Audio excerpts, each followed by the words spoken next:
Hello, Namaskar. This is Firstpost and you're watching Vantage with me, Palki Sharma.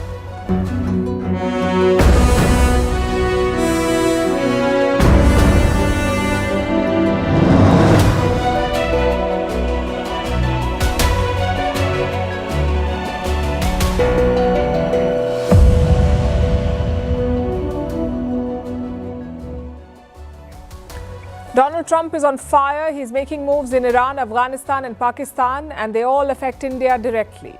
Plus, he's still claiming credit for the ceasefire and New Delhi is still fact-checking him. We've lost count of how many times this has happened, so tonight we'll try to make sense of his words and actions. Meanwhile, he's had a phone conversation with Chinese President Xi Jinping, their first call in 3 months. We'll tell you what they discussed. In London, the government is preparing to recognize Palestine as a separate country. We'll tell you why this is significant. In the tech world, Nvidia pours $5 billion into Intel. Is it a lifeline or the first step in a takeover? And the big question for Apple fans, is orange really the new black? The iPhone 17 hits the shelves. In India, a millionaire spree is underway. We'll tell you what's driving the surge of wealth. France is back on the streets. Mass protests put President Macron on the spot. And the world has its first AI minister. That's right, a robot in politics. Also in focus, why Thailand and Cambodia are clashing again, and is the dodo coming back from extinction? All this and more lined up. The headlines first. Nepal's deposed Prime Minister speaks out for the first time since stepping down last Tuesday. KP Sharma Oli says he did not order the police to open fire on protesters. He calls for a probe into the violence which killed more than 70 people. Oli blamed infiltrators for the bloodshed during the protest last week. Iran withdraws a draft resolution to ban attacks on its nuclear facilities. Tehran cites US pressure for the last-minute change as the United Nations is nuclear watchdog. After Iran's 12-day war with Israel in June, it had submitted a resolution condemning the attacks, but now Tehran says it will not be put up for a vote. Russia's foreign minister will meet his US counterpart next week on the sidelines of the United Nations General Assembly. Moscow says there is no specific agenda for the meeting between Sergei Lavrov and Marco Rubio. In recent weeks, Donald Trump has expressed his frustration at Russia for not having struck a deal to end the war in Ukraine. At least 75 people have been killed in a drone strike in the Sudan. The paramilitary rapid support forces carried out this attack that hit a mosque at a camp for displaced people. The strike comes amid the RSF's attempt to capture Darfur's last army-held city. This would give the group full territorial control over the region. And India and Pakistan to clash again in the Asia Cup on Sunday. It will be in the Super 4 encounter in Dubai. This comes a week after their last match, which was overshadowed by a handshake row. India won that match by 7 wickets.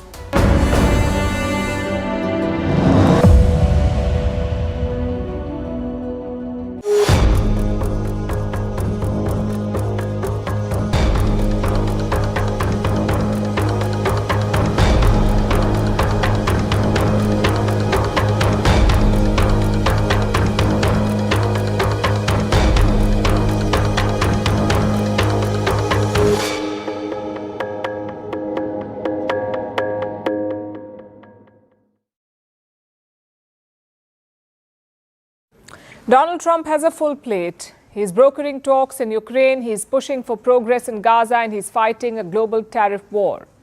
It's a busy slate for anyone. But even amid this chaos, Trump is adding a new area of focus, and it concerns India.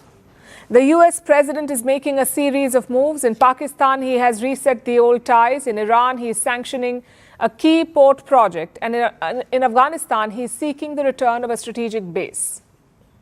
Basically, it's a major push into India's neighbourhood. Let's look at each move, starting with Iran, where India is building a strategic port. It is located in the southern city of Chabahar. India is using this port, this Chabahar port, to access Central Asia. Look at the map. Chabahar can lead to Afghanistan, and Afghanistan leads to Central Asia, all of this without touching Pakistan. And that makes it a very important transit project for India, the Chabahar port. Last year, New Delhi signed a deal with Iran. It agreed to run a Chabahar terminal for 10 years. India also promised to pump in some money. $120 million in investments and $250 million in loans. This is over and above the $26 million that's already been spent on this. But that investment could now be at risk because of Donald Trump. You see, Trump has imposed crippling sanctions on Iran. They date back to his first term as president. But in 2018, he issued a waiver for Chabahar. Basically, the port was left out of his sanctions. Not anymore. Trump has lifted the sanctions waiver on Chabahar, so starting next month, all port entities will also be targeted. Say you finance parts of this port or you operate a terminal, then you will face the same sanctions as Iran. And this puts India in a bind. If you continue the project, you face US sanctions. If you abandon the project, you hurt Iran.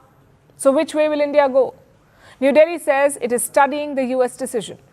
You would have seen the press statement which was issued by the US side yesterday on revocation of sanctions waiver that applies to Chabahar port. We are presently examining the implications that this revocation has for India. Let's turn to Afghanistan now. In his first term as president, Donald Trump ended American intervention in Afghanistan. He agreed to pull out US soldiers. Today, there are no US troops or assets in Afghanistan. Again, that may not be the case for long because Trump is now openly demanding a crucial base in the country. He wants the Bagram base just north of Kabul. It used to be the center of American power in Afghanistan. Trump says his original plan was to leave Afghanistan but retain Bagram. So he wants it back from the Taliban. Why? Well, he revealed the reason too.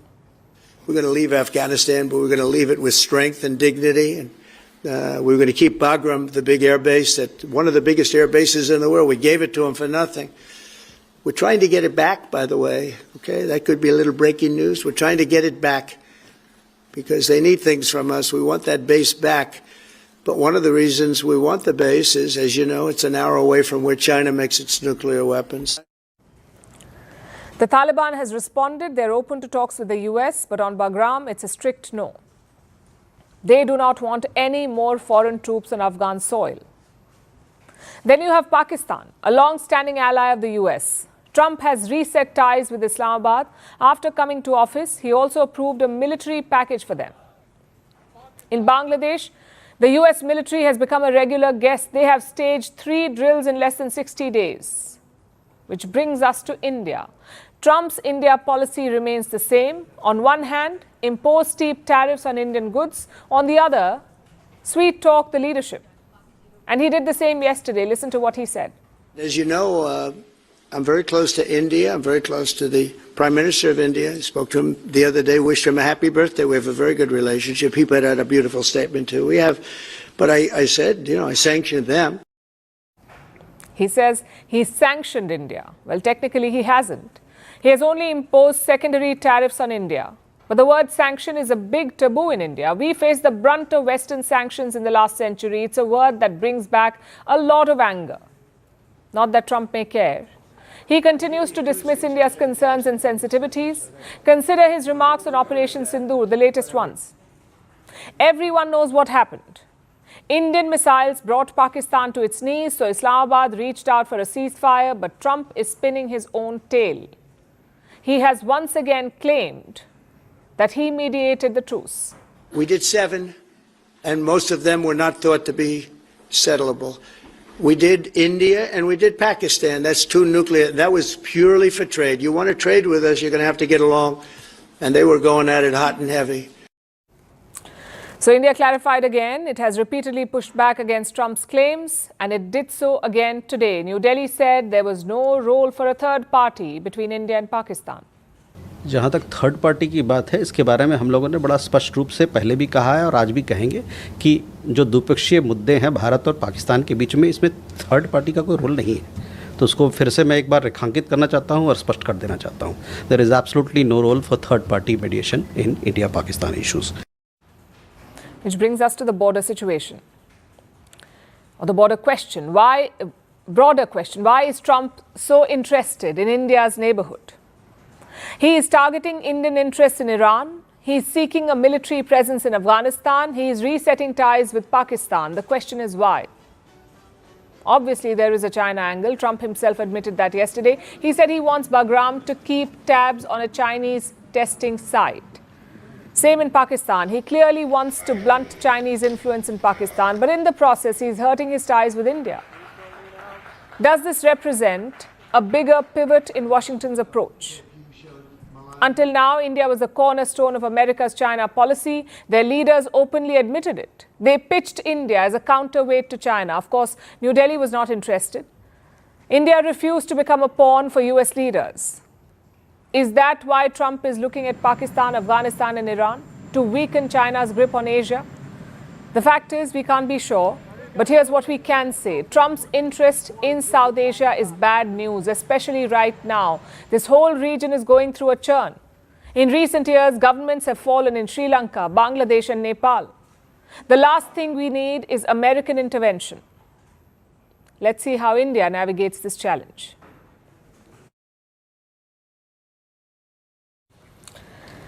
Our next story is from the United Kingdom. It is preparing to formally recognize the state of Palestine. A move that was decades in the making. On paper, this is a diplomatic gesture. In practice, it is a political earthquake.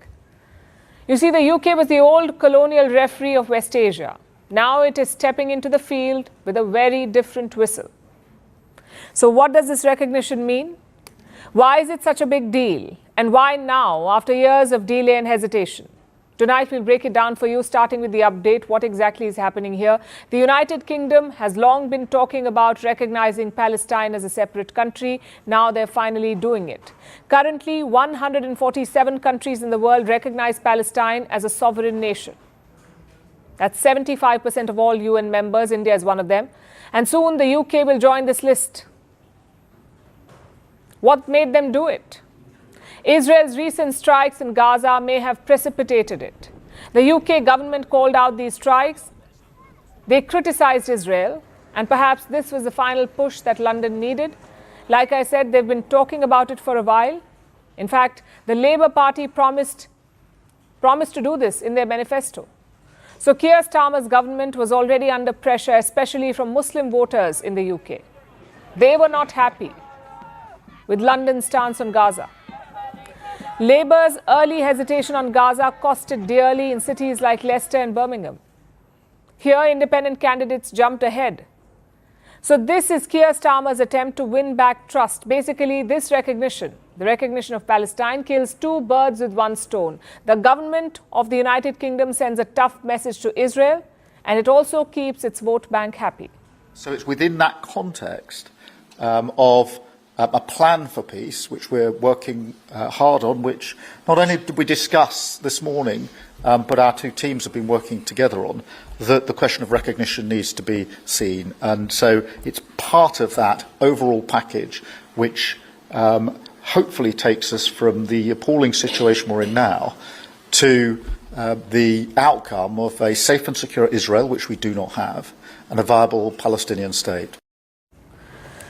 But to really understand why this matters, you have to go back in time. In 1917, London issued the Balfour Declaration. It promised that Jewish people could have a homeland in Palestine. But there was a problem. Palestinians were already living there. After World War I, Britain was put in charge of this land. It tried to keep the peace, but it mostly made things worse. By 1947, Britain gave up. It handed this issue to the United Nations, and right after that, the first Arab-Israeli war began. So Britain has been both the referee and the spectator, which is why its recognition today really matters. And the UK is not acting in isolation. France is doing the same. They too plan to recognize Palestine, same with Australia, Canada and Malta. They will all recognize Palestine as a separate country at the United Nations General Assembly. It will take place in New York next week. And two parties are not happy about this development. The first, of course, is Israel. Prime Minister Benjamin Netanyahu has accused UK Prime Minister Keir Starmer of appeasing Hamas. I could never understand how this simple truth evades the leaders of France, Britain, Canada, and others. They're now proposing to establish a Palestinian state and reward these murderers with the ultimate prize. Well, for 18 years, We had a de facto Palestinian state. It's called Gaza. And what did we get? Peace? No. We got the most savage slaughter of Jews since the Holocaust. So Netanyahu is unhappy. The other party that's unhappy is the United States. President Donald Trump has called the move, and I'm quoting, unhelpful. The US insists that the time is not right, but privately, even the Americans are frustrated with Netanyahu. The recent Israeli strikes on Doha were a major red flag, so Britain's decision may be inconvenient, but it won't rupture the UK-US ties. We have to have the hostages back immediately. That's what the people of Israel want. They want them back, and we want the fighting to stop, and it's going to stop, but a lot of bad things. You know, Hamas said that they're going to put the hostages up as bait. They're going to put the hostages in front of any attack. And that's pretty brutal. We haven't heard that one in a long time. So we have to remember that. So I have a disagreement with the Prime Minister on that score. Okay? One of our few disagreements, actually. The big question is this: what will this recognition change? Legally, recognition turns a Palestinian mission in London into an embassy. Diplomats gain new privileges and flags go up. But this is all largely symbolic. Beyond this, it does not change the ground reality of Palestine. Diplomatic recognition does not create a state. At best, it creates political momentum. Of course, recognition without follow-up risks being little more than a gesture. It won't stop the Israeli strikes. It won't ease Palestinian lives. So unless recognition is paired with real pressure, it could just be symbolic. So to conclude, yes, Britain's move is a historic marker. It closes a circle that began with the Balfour Declaration more than a century ago. But history is not about just symbols. The real test is whether this gesture translates into leverage, whether it ends the war in Gaza, whether it pushes the world closer to peace. Else, like so many times before, it will remain just another piece of paper in a very long file.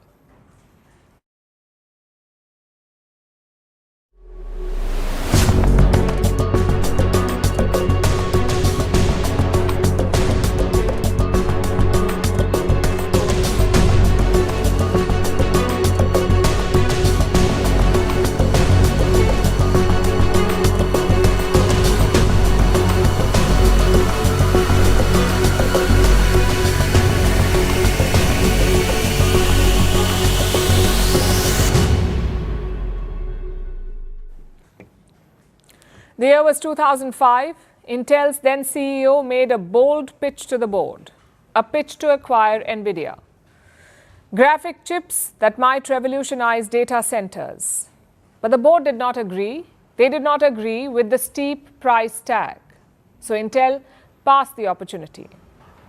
2 decades later, the tables have turned. Today, Nvidia is worth $4 trillion and it is writing Intel a $5 billion check. Nvidia has bought a $5 billion stake in Intel. The result is this: Intel stock soared 23% in a single day. Its biggest leap since 1984. For a company that is struggling, this kind of bump feels like oxygen after drowning. But here's a question on everyone's mind. Is this the start of Intel's comeback story, or is this just a temporary high? Let's look at their journey. Once upon a time, Intel was the chip maker. Its name defined Silicon Valley. The Intel Inside sticker was on almost every PC, every personal computer. Its engineers set the standard for cutting-edge processors. For decades, Intel dictated the pace of innovation, and then it stumbled. First, Intel missed the smartphone wave. Then Intel was slow to bet on artificial intelligence. Nvidia had bet early on GPUs, graphic processing units, for artificial intelligence. But Intel kept doubling down on the same things that it was doing. So it missed the AI race. By the time Intel realized this, it was no longer in the driver's seat. Others like Nvidia were far ahead. So Intel was left playing catch-up. Which brings us to the latest deal, the Nvidia-Intel deal. Nvidia needs Intel's crown jewel. That is the x86 CPUs. CPUs are central processing units. These are chips that still power most personal computers and servers. And that makes them essential for compatibility. So under the new deal, Intel will design custom CPUs. They will be tailor-made for NVIDIA's AI servers. NVIDIA will integrate those CPUs with its GPUs, its graphic processing units. This will create supercharged systems for data centers. So NVIDIA gets better access to markets and Intel gets to stay in the game. It's a win-win for both. And there is a political subplot to this too. The US government recently took a 10% stake in Intel. So technically, the government is the biggest winner here. Washington had invested $9 billion in Intel. That investment is now worth almost $14 billion. So their stake is worth almost 50% more. Remember, Trump has openly lobbied to keep Intel alive. He sees it as a national security asset. In August, SoftBank invested $2 billion in Intel, and now Nvidia is investing $5 billion. You could say investing in Intel is also a way to curry favor with the White House, and that's what Nvidia is trying to do here. It is not just making a business deal, it is aligning itself with the Trump administration. But what does this really mean for Intel? Sure, the stock has surged. Sure, it's finally back in the headlines. But the deal does not solve Intel's foundry problem. Most of NVIDIA's chips will still be built by TSMC, the Taiwanese company. This deal does not magically erase Intel's manufacturing delays or losses. At best, it buys them time. At worst, it risks making Intel a junior partner in its own industry. Think of it this way. Intel used to be the star batter in the team. Now it's the water boy, grateful to be on the field at all. Some reports suggest this could be step one towards Intel being acquired, or even for the company to be broken up. Of course, at this stage, this is all speculation, but the recent acquisitions do show a loss of control. NVIDIA's stake gives it a seat at the table. The government's stake gives it a veto. SoftBank's money buys them influence. What's left is the irony of a once mighty company. It is surviving only because its rivals in Washington cannot afford to let it die. So no, Intel is not back, not yet. It may have got a lifeline, but this is NVIDIA's world and Intel is just renting space in it.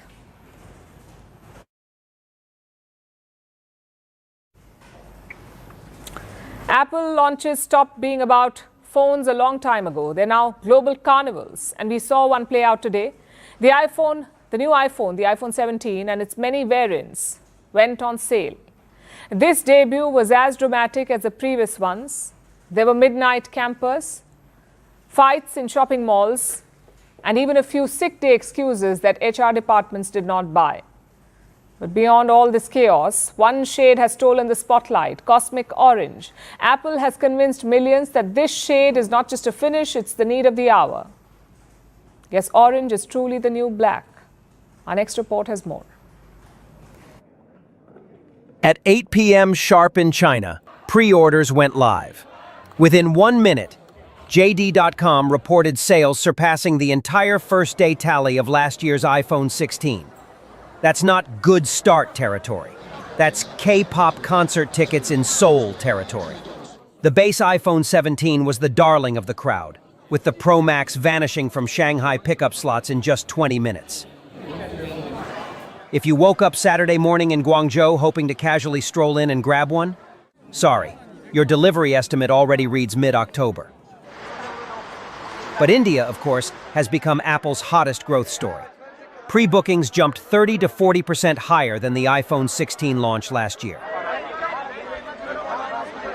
By 8 a.m., Apple's 4 stores in Mumbai, Delhi, Bengaluru, and Pune looked less like retail outlets and more like stadium gates on match day. In Delhi, queues spiraled across 2 floors. Some buyers confessed they'd been camped out since 1 a.m. A few admitted they'd called in sick to work. In Mumbai, however, the drama peaked. Videos captured fistfights breaking out as shoppers jumped queues.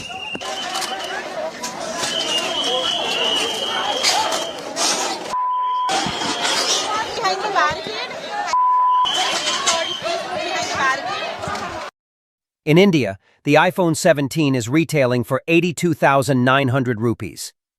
The iPhone Air for 1,19,900 rupees. And the iPhone 17 Pro Max will cost you 1,49,900 rupees. And yet, Indians are lining up overnight, wallets in hand. Rent, EMI, or that Goa trip your friends keep planning? All can wait, because Apple has dropped a new device. But this year, it isn't just the phones themselves causing the chaos. It's one particular color. Looks like orange is truly the new black. Apple's cosmic orange iPhone 17 Pro Max is the star of the show. Pre-orders for it disappeared instantly. In Vietnam, delivery timelines are weeks longer than other colors. In India, the orange model went on backorder almost instantly. And the people who did manage to snag one, they're treating it less like a phone and more like a trophy. The frenzy becomes even stranger when you remember this. The iPhone 17 isn't a revolution. There's no mind-bending new feature, no life-changing innovation. Apple hasn't dropped a wow moment since Face ID or AirPods. And yet, people are still queuing overnight, still fighting in Mumbai malls, still paying more than a month's rent for a slab of glass and aluminum. Why? Because Apple sells more than a phone. It sells bragging rights. Owning the latest iPhone isn't just about technology. It's about belonging to a global club, of being part of the Apple story. Analysts estimate that India could ship over 5 million iPhones this quarter alone. Globally, the iPhone 17 launch is pacing ahead of last year. So, in fashion, orange is the new black is a cliché. In iPhone land, it's suddenly gospel. Apple has taught us that a subtle shift in shade can spark stampedes. And maybe that's the real lesson here. Apple isn't just selling phones, it's selling desire, dressed up this year in an orange hue.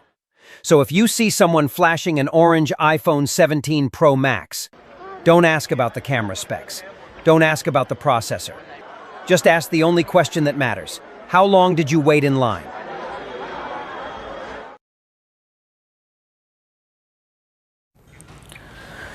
There are many ways to judge an economy. You've got GDP growth, you've got per capita numbers, but tonight we're focusing on something else altogether, on wealth creation.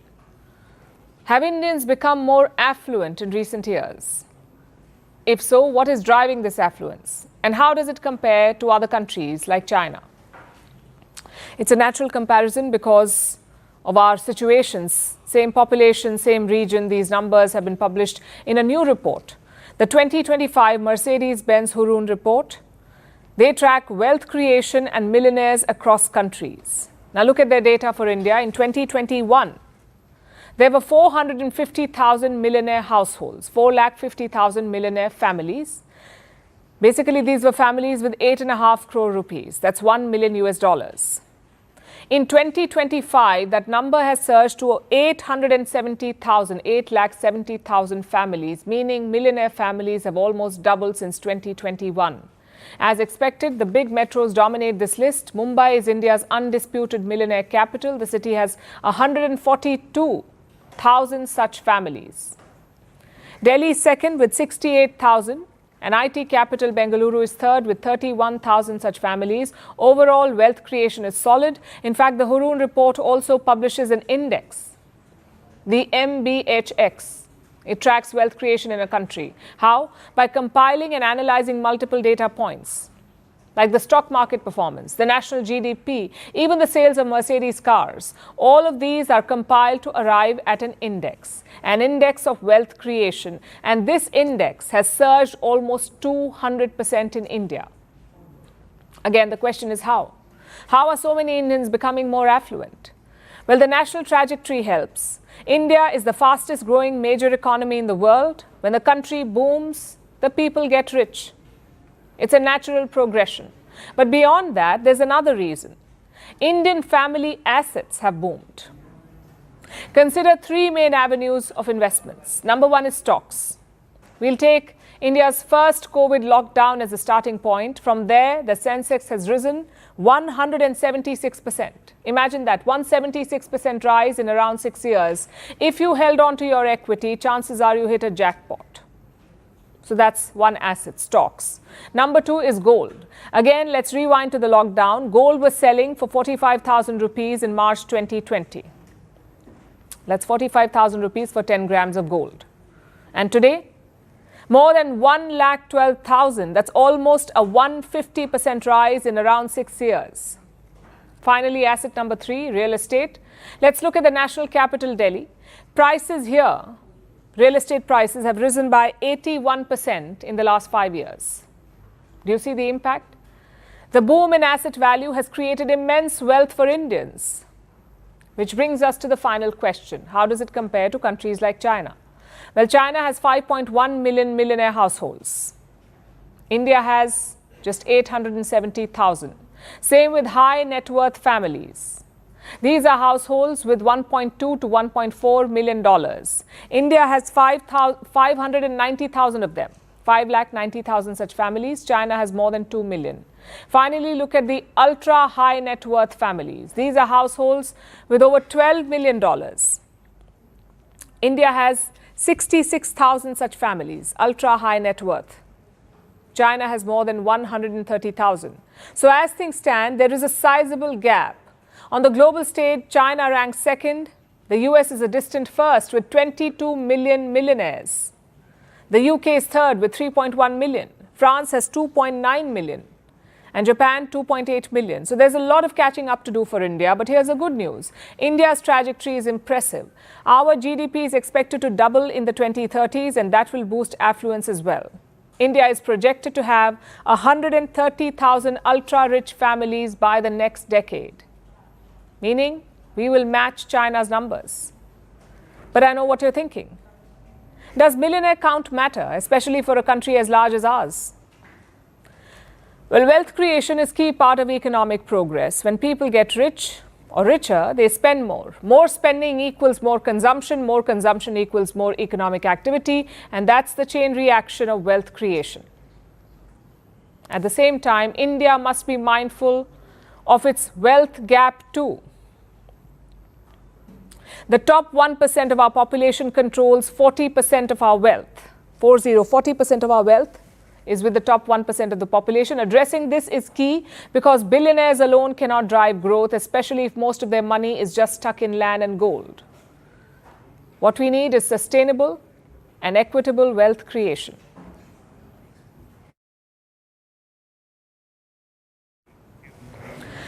Now let's talk about the Trump-Xi phone call. The most anticipated event of the day, you could say. All eyes were on the leaders of the US and China, Donald Trump and Xi Jinping. Everyone was expecting a big announcement, a breakthrough on the TikTok deal. But it did not come. Chinese state media outlet Xinhua released a statement after the call. It said the conversation was, and I'm quoting, the conversation was positive and constructive. That's the official line, and that's pretty much what they said. The message from Beijing was firm. According to Xinhua, Xi Jinping said China's position on TikTok has not changed. He urged the US to stop using unilateral tariffs. Xi said China wants, and I'm quoting again, China wants a balance of interests on TikTok. At least that's how Xinhua summed it up. The official readout offered no breakthrough, no clear deal, just broad statements. Xi told Trump that US-China trade ties are important and that Beijing respects, and I'm quoting again, Beijing respects corporate will. In fact, I have the full quote with me. This is what it says. On TikTok, Xi said China's position was clear. The Chinese government respects corporate will and welcomes companies to conduct business negotiations on the basis of market rules to reach a situation consistent with Chinese laws and regulations and a balance of interests.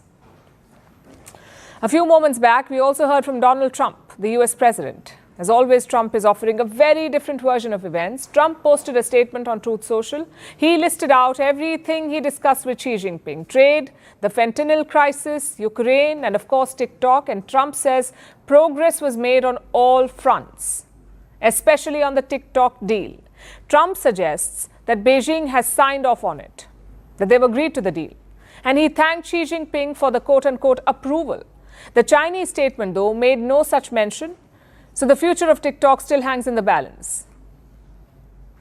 And Trump has made one more announcement in his post. He says he will meet Xi Jinping next month in South Korea. Seoul is hosting the APEC summit in October. APEC stands for the Asia-Pacific Economic Cooperation Forum. So both leaders are set to meet on the sidelines of this summit. Bilateral visits are also on the cards. Trump says he plans to visit China next year and Xi Jinping will travel to the US, although Trump did not share any dates. He said, President Xi, and I'm quoting again, President Xi will come to the US at an appropriate time. Now, this was the third call between the two leaders this year. The first one happened in January, just days after Donald Trump took office for the second time. Xi Jinping called to congratulate him. It was a courtesy call. Their second call happened in the month of June. This time, there was a lot on the agenda. The leaders spoke about trade, tariffs and market access. That phone call led to a series of meetings. Since then, the US and Chinese officials have met multiple times. There have been at least 3 rounds of high-level talks in London, in Stockholm, and just last week in Madrid. Now, so far, these meetings have delivered little. There has been no major breakthrough on trade, not even on TikTok. Before today's call, though, Donald Trump made it sound like he had a deal in the bag. Statements were made about the deal's broad framework. The Trump administration claimed that TikTok in America will have American ownership and that its Chinese parent, ByteDance, will be a minority partner. That's what they said. Further, the data of American users will remain in the US. And Trump had hinted that China has approved this deal. I'm speaking with President Xi, as you know, on Friday, having to do with TikTok and also trade, and we're very close to deals on all of it. And my relationship with China is very good. You know, we have a trade deal with them. We had a very good meeting the other day, and it sounds like they've approved TikTok, and TikTok is a tremendous amount of money for the United States. Well, that's what he said before the call, but clearly that's not how it's played out. Both sides have called the phone call positive. But their statements only show how far apart they are in their takeaways. And Trump clearly has his work cut out before he meets Xi Jinping next month.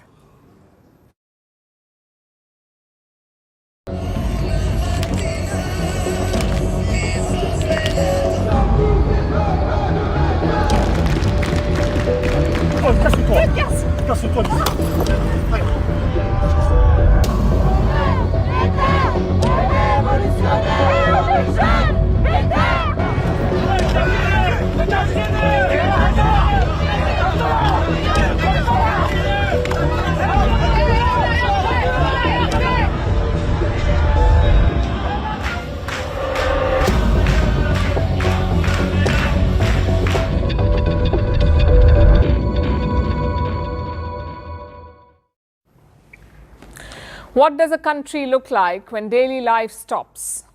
We saw the answer this week in France yet again, where trains stood still, schools emptied out, pharmacies closed, hospital staff walked off the job. Even teenagers blocked the gates of their high schools, all to send a message to President Emmanuel Macron and his new Prime Minister, Sébastien Lecornu. Stop the austerity and scrap the budget cuts. Now, this was not a local protest. This was a nationwide strike from Paris to Marseille, from Lyon to Lille. Daily life was disrupted. Take a look at this.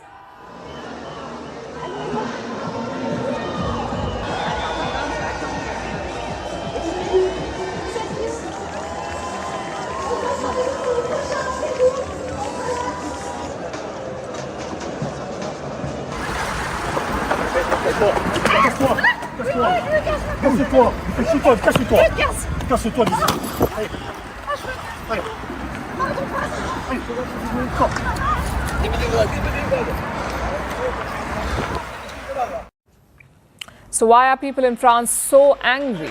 Because France has a big problem with debt. It means their government has spent more than it earned, so it is under a pile of debt, and now it has to find ways to pay that money back. Now, to give you some perspective, last year the deficit was almost double the EU's limit. Deficit is the gap between earnings and spending. The EU limit is 3% of GDP. For France, this figure was 5.8% of their GDP. Clearly, that's a problem. That's how big their debt is. To deal with it, the government decided to cut spending. This is what they call austerity. It means living within your means and spending less on public services. This decision cost the Prime Minister his job. We are talking about François Bayrou. He was Prime Minister until last month. He proposed cuts worth 44 billion euros. That's about 55 billion US dollars. His plan included freezing pensions. That's the money that people get after they retire. He also wanted to remove 2 public holidays, 2. That would mean 2 extra days of work for the people. But they wanted none of it. This plan made the people of France very angry. The first casualty was the Prime Minister himself. He lost a trust vote in Parliament. He had to resign. So President Macron picked a new Prime Minister, a man called Sébastien Lecornu. He is young, he is close to Macron, and he is being presented as a fresh start. Just one problem though. The people of France do not seem to be convinced. To them, he looks like more of the same. And this has made them angrier. Their protests show their frustration. A mock guillotine was pushed through Paris. A guillotine is a machine from the French Revolution. It was used to execute leaders. Here, it was used as a symbol. Union flags filled the streets. In Marseille, people sang Bella Ciao. It is an old song against fascism. Students chained the gates of their schools. Some held signs that said, tax the rich, and others said that Macron must resign. The government needs to understand that we are fed up with austerity, that there are real measures that need to be taken to save France. But these aren't the ones that need to be taken against workers. These are measures that need to be taken at the government level and the savings that need to be made.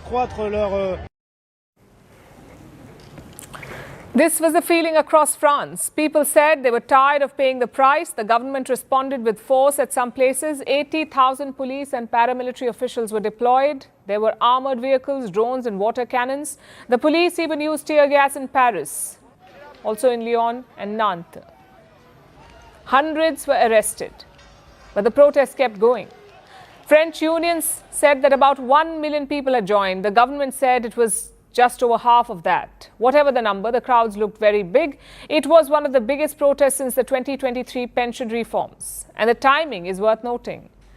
President Macron has less than 2 years left in office. His approval ratings are low. His parliament is hung. No party has a majority. And that means it is hard to pass any budget. This impasse makes the streets more powerful.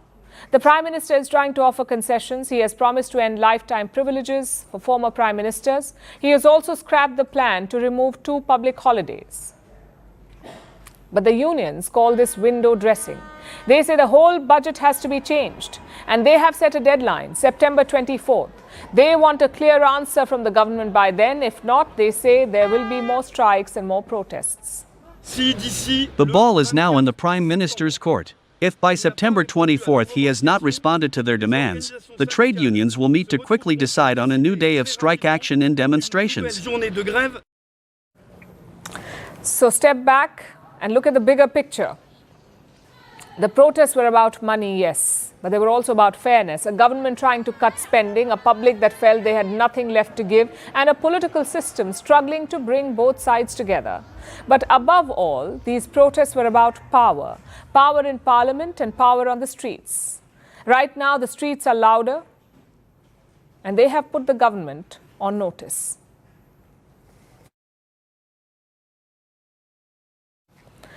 Now let's talk about artificial intelligence. It is swallowing many jobs whole. It is upending industries the world over, and now it is even entering the corridors of power. I'm talking about Albania. They have appointed an AI minister, and no, this is not a minister for artificial intelligence. In a world first, this is a cabinet minister that is literally an AI bot. So how does this work? What is the purpose of the so-called AI minister, and is this a legitimate role? Also, are there other countries trying to join this club? Here's a report. For most government leaders, being called inhuman or heartless is definitely a jibe. But in the case of Albania, it could just be a fact. Because in a world first, this Balkan nation has just appointed an AI minister. I am not here to replace people, but to assist them. Truly, I do not have citizenship, nor do I have any personal ambition or interests. I only have data, a thirst for knowledge, and algorithms dedicated to serving citizens impartially, transparently, and tirelessly. In the avatar of a woman, dressed in traditional Albanian clothing, this virtual minister is made of pixels and code. It is powered by artificial intelligence, and its name is Diela, meaning sunshine in Albanian. The bot will be responsible for all public procurement, meaning it will evaluate tenders and have the right to, apparently, hire talents here from all over the world. This is what the Albanian Prime Minister Edi Rama said while introducing the new member of his cabinet. Of course, the move is more symbolic than official, because only citizens aged at least 18 can be ministers in Albania. Even so, the Prime Minister seems proud of the move. Albania is the only country in the region that is using artificial intelligence with great success. Introducing artificial intelligence in the service of good governance, anti-corruption, and accelerated socio-economic progress will be an unwavering priority of the country. But Albania is not the only one. A fringe political party in Japan, called A Path to Rebirth, wants to install a chatbot penguin as its AI leader.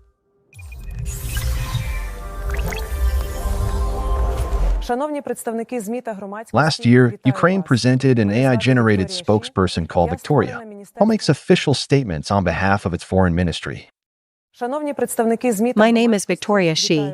I am a digital person, meaning the text you hear has not been read by a real person. Artificial intelligence did it.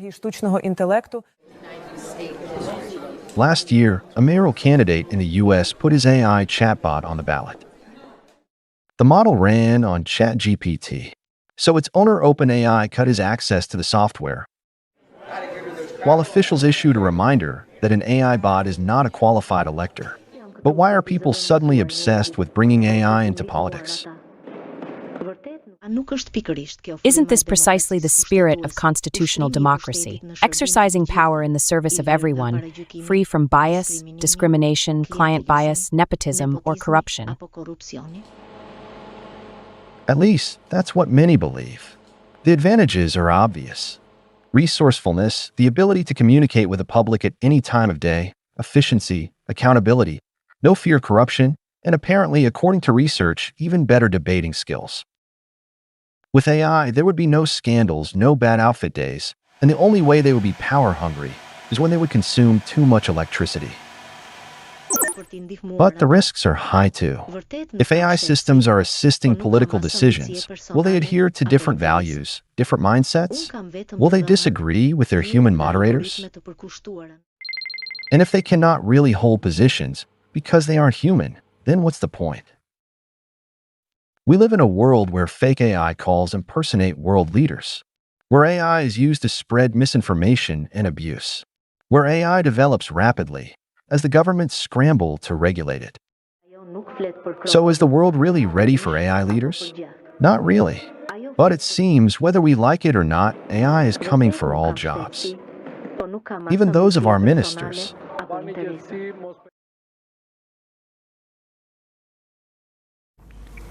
Our next story takes us to Southeast Asia, to the dispute between Thailand and Cambodia. The two countries share a long and troubled border. It is a place where old maps still cause new clashes, where temples, land and homes are all disputed, and even when there's a ceasefire, peace remains fragile.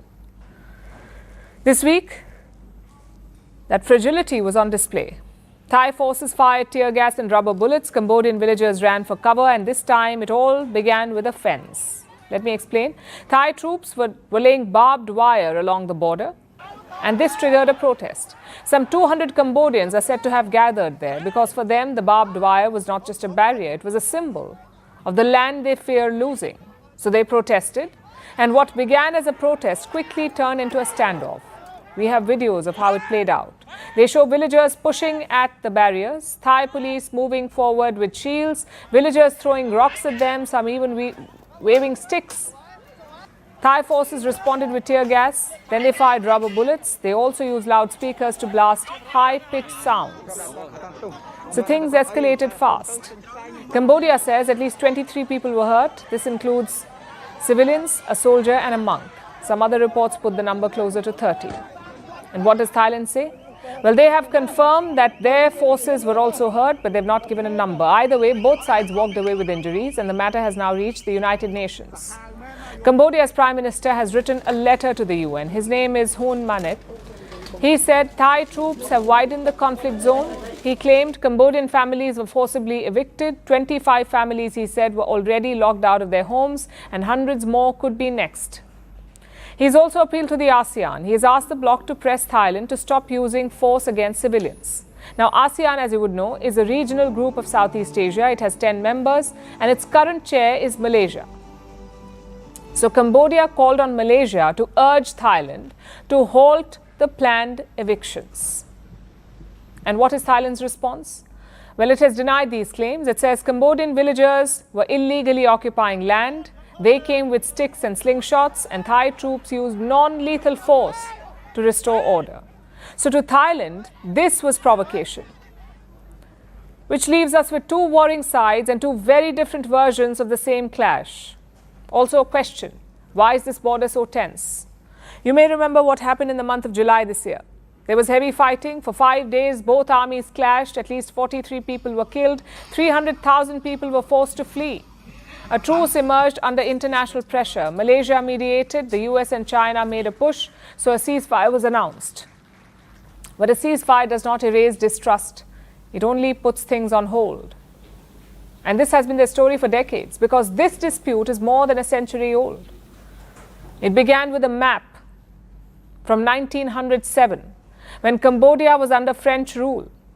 The map left borders unclear. One of those areas was the site of an ancient temple. It is called Priya Vihar. Both countries claimed it as theirs. In 1962, the International Court ruled in favor of Cambodia, but it did not end the argument. The border is still contested. History continues to bleed into the present. The ceasefire holds on paper, but on ground, tensions keep flaring. Evictions make villagers desperate. Barriers trigger protests. Soldiers on both sides are on edge. One small incident can spark a bigger clash. And it is the villagers who continue to pay the price.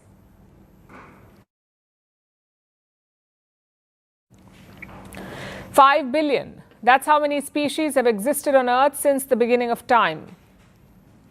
But can you guess how many have vanished? 99.9% of them. They have gone extinct. And they all have a poster child, the dodo, the giant flightless bird that once lived in the forests of Mauritius. It became extinct about 400 years ago. But soon that could change. The dodo could walk the earth again. Scientists say they have taken a major step towards bringing this bird back. So is this really true? Or is the resurrection dream doomed to be as dead as a dodo? Here's a report. If you ever want to look at the human race's ability to destroy things, just look at the dodo. Wait, you can't, because the bird is extinct, thanks to humans. Dodos were giant, flightless, largely defenseless, fruit-eating birds. They once lived in the forests of Mauritius. They lived without predators, until humans started killing them. The first encounter with dodos was made by Dutch sailors on the island in 1598. A century later, they were extinct. In fact, dodos became the poster child for extinction. But soon, thousands of dodos could walk the earth. They could again populate their former home, Mauritius. At least, that's what an American biotechnology company, Colossal Biosciences, is claiming. Apart from raising about $600 million since its launch, 4 years ago, the company has made a range of splashy headlines, from using mammoth DNA to create a woolly mouse, and even supposedly bringing back the dire wolves that died out about 13,000 years ago. And now, they claim to have hit another milestone. This time, it is a breakthrough in their quest to resurrect the dodo. The company has cultured specialized cells, meaning they have grown certain cells under controlled conditions. They have cultured the cells from the common pigeon. They now plan to use this technique to culture cells from the Nicobar pigeon, which is the dodo's closest living relative. They are calling this a pivotal step, which puts the company a few years away from its long-term goal of creating a living approximation of the dodo. They hope that the creation is indistinguishable from its extinct forerunner. Even if the company succeeds, even if the dodo does come back to life, will the organism really look and behave like the dodo? The bird went extinct about 400 years ago, so we don't have the complete picture to begin with. The last reliable dodo sighting came from a Dutch sailor, who described it as a kind of very big goose in the 17th century. That's nearly not enough information to go on. But the critics aren't so sure. Plus, today's world is very different from what it looked like when dodos walked the earth. So scientists know little about what diseases they could catch, or how they would reproduce. After all, genetic engineering is a nascent field, and cloned animals still go through a range of problems, such as organ defects, premature aging, immune system issues. And the living animals who are used as surrogates often go through unnecessary pain, and even death. And this is not all. About 2 million species on Earth are currently at risk of extinction. This includes animals and plants, threatened by habitat loss, rising temperatures, pollution, invasive species, and hunting. The current extinction rate is hundreds of times faster than the historic norm. And this is not only affecting the endangered species, but also us, humans. So while companies try to resurrect lost relics, spend millions of dollars doing it, and regularly fail, wouldn't it be better to focus on aiding the species that are threatened today instead? But that doesn't sound very headline-grabbing, now, does it?